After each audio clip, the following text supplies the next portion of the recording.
a gente não teve nenhum assunto proibido aqui.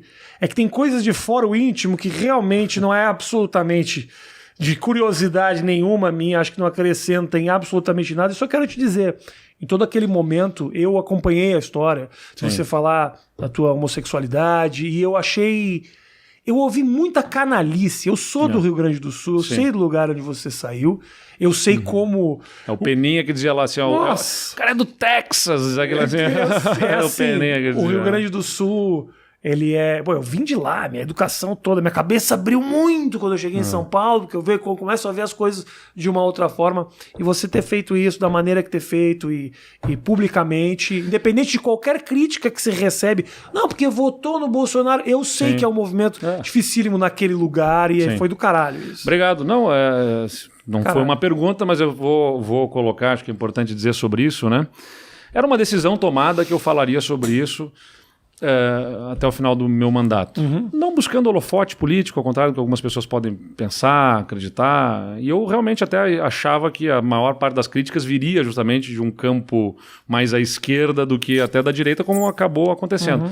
Embora também, quero deixar claro aqui, teve muito acolhimento também de lideranças da esquerda, né? Vou citar, acabei de falar a Luciana Genro aqui, a ex-deputada Manuela Dávila também, por exemplo, fizeram referências elogiosas, né? O que demonstra até a nossa capacidade de convivência, e eu quero destacar isso aqui. Tiveram episódios, se eu não me engano, o Jean Willis foi uma dos mais destacados aí de uma crítica e tal, mas eu costumo dizer que a gente tem que sempre entender a dor do outro, né?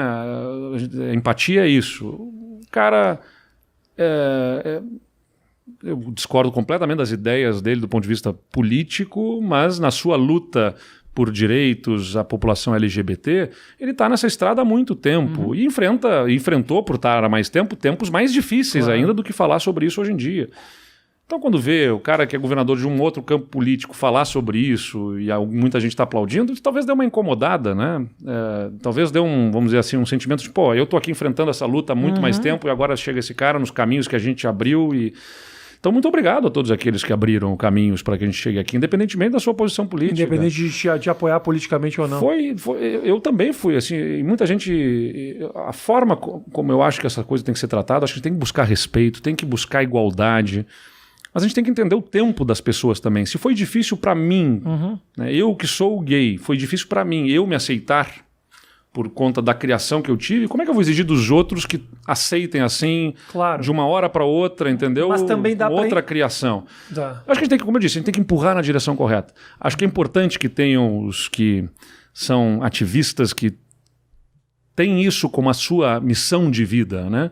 Porque dá para entender também o saco cheio daquele que não aguenta mais. Sem dúvida. O que não se atualizou, o que não quis abrir a cabeça, dá para entender. É isso que move também, na verdade, né? Assim como eu digo que os chatos movem o mundo, né? O cara que briga, o cara que tá de saco cheio também, ele empurra isso numa direção, né?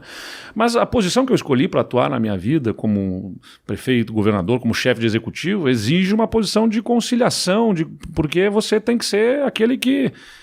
se você está no parlamento, você pode ser um sujeito desse campo que briga e que faz um enfrentamento maior. Se você vai se propor a tocar no executivo uma agenda, se impõe uma capacidade de conciliação. Eu tenho que entender a dor desse cara que está de saco cheio e que quer abrir caminhos, e tenho que entender também a reação daquele que foi criado num outro contexto e como é que eu faço para puxar esse nessa direção correta. Com um avanço civilizatório. A gente não pode permitir retrocesso civilizatório. Entendeu? É difícil, Eduardo...